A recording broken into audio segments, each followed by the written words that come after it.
প্রিয় শিক্ষার্থী বন্ধুরা আসসালামু আলাইকুম। এই ভিডিওতে আমি অঙ্কপাতন নিয়ে আলোচনা করব। চলো তাহলে শুরু করা যাক। অঙ্কপাতন বিষয়টি জানার জন্য আমাদেরকে প্রথমত অন্যান্য কিছু বিষয় সম্পর্কে জানতে হবে। পাটিগণিতে 10টি প্রতীক দ্বারা সব সংখ্যা প্রকাশ করা যায়। সেই 10টি প্রতীক হলো 1, 2, 3, 4, 5, 6, 7, 8, 9 এবং 0। এই 10টি প্রতীককে আবার অঙ্কও বলা হয়। এই 10টি প্রতীকের প্রথম 1 থেকে 9 পর্যন্ত প্রতীককে বলা হয় যে সার্থক অঙ্ক বা স্বাভাবিক সংখ্যা। যেটা তোমরা বোর্ডে দেখতে পাচ্ছ যে 1 থেকে 9 পর্যন্ত অঙ্ককে বলা হয় যে সার্থক অঙ্ক বা স্বাভাবিক সংখ্যা, এবং এই শেষেরটিকে বলা হয় যে শূন্য। শেষেরটিকে বলা হয় শূন্য। এই সার্থক অঙ্কের প্রত্যেকটির স্বকীয় মান হলো যে সংখ্যাটি নিজেই। স্বকীয় মান মানে হচ্ছে নিজস্ব মান। যেমন এখানে 1-এর স্বকীয় মান 1, 5-এর স্বকীয় মান 5, 6-এর স্বকীয় মান 6। অর্থাৎ কোনো সংখ্যায় কোনো অঙ্কের যদি স্বকীয় মান জিজ্ঞেস করা হয় তাহলে সেই সংখ্যাটি নিজেই হবে যে তার স্বকীয় মান। এখন অঙ্কপাতন বিষয়টা কি?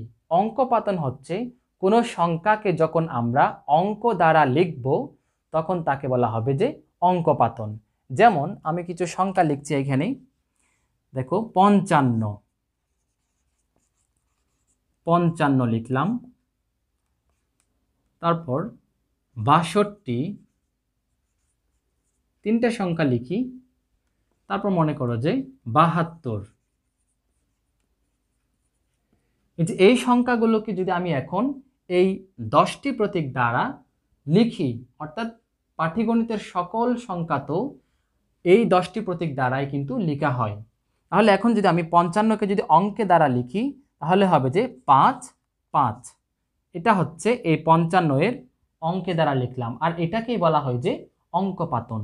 62কে লিখতে গেলে যে 62 লিখলাম, অঙ্ক দ্বারা লিখলাম, এটাই হলো অঙ্কপাতন। 72, এই যে 72, এটাই হচ্ছে অঙ্কপাতন। এই অঙ্কপাতনের সর্বডানের অঙ্কপাতনের পর এই যে সংখ্যাটি হলো যে 55, এটা সর্বডানের এই স্থানটার মান হবে যে সেই অঙ্কটি নিজেই। যেমন এখানে 5-এর মান হলো 5 নিজেই, যেমন এটার 5-এর স্থানীয় মান হচ্ছে 5 নিজেই, অর্থাৎ এটার স্থানীয় মান 5। তারপর থেকে কিন্তু আমরা যতবার বামে আসব, যত ঘর বামে আসব, 10 গুণ করে করে বাড়তে থাকবে। যেমন এখানে পরবর্তী 5 যেটা আছে এটার স্থানীয় মান বা এটার মান হবে যে এই একক স্থানের অর্থাৎ প্রথমটার 10 গুণ।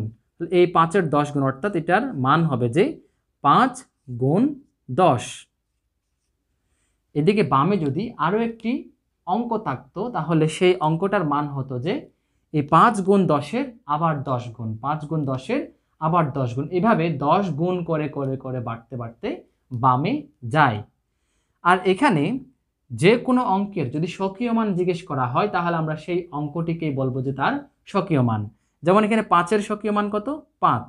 যেমন এখানে 6-এর স্বকীয় মান কত? 6 নিজেই। 2-এর স্বকীয় মান কত? 2 নিজেই, কিন্তু স্থানীয় মান বললে আলাদা। যেমন এখানে সর্বডানের স্থানটি অঙ্কটি তার নিজস্ব মান প্রকাশ করে। যেমন এখানে 2-এর স্থানীয় মান বা 2-এর মান হচ্ছে 2 নিজেই, কিন্তু 6-এর মান যদি জিজ্ঞেস করা হয়, 6-এর মান হচ্ছে 10 গুণ, তাহলে 6 গুণ 10, 6 গুণ 10। এখানে 2-এর মান হচ্ছে 2 নিজেই, আর এটার বামে এক ঘর বামে আসলো বিধায় এটা 7 গুণ 10। এভাবে এখানে যদি আরও একটা সংখ্যা থাকতো, যেমন মনে করো যে 4, 2, 1, এখানে প্রথমটার মান হচ্ছে 1, দ্বিতীয়টার মান হচ্ছে 2 গুণ 10 এবং তৃতীয়টার মান হচ্ছে 4 গুণ 10 গুণ 10, অর্থাৎ 2টা 10।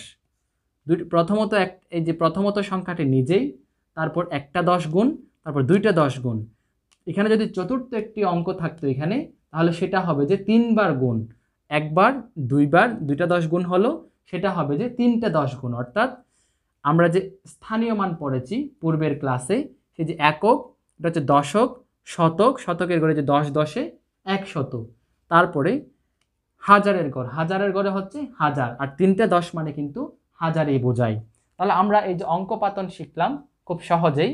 আমি আরেকবার অঙ্কপাতনের সংজ্ঞাটা বলছি, কোনো সংখ্যা অঙ্ক দ্বারা লেখাকে অঙ্কপাতন বলে। কোনো সংখ্যা অঙ্ক দ্বারা লেখাকে অঙ্কপাতন বলে।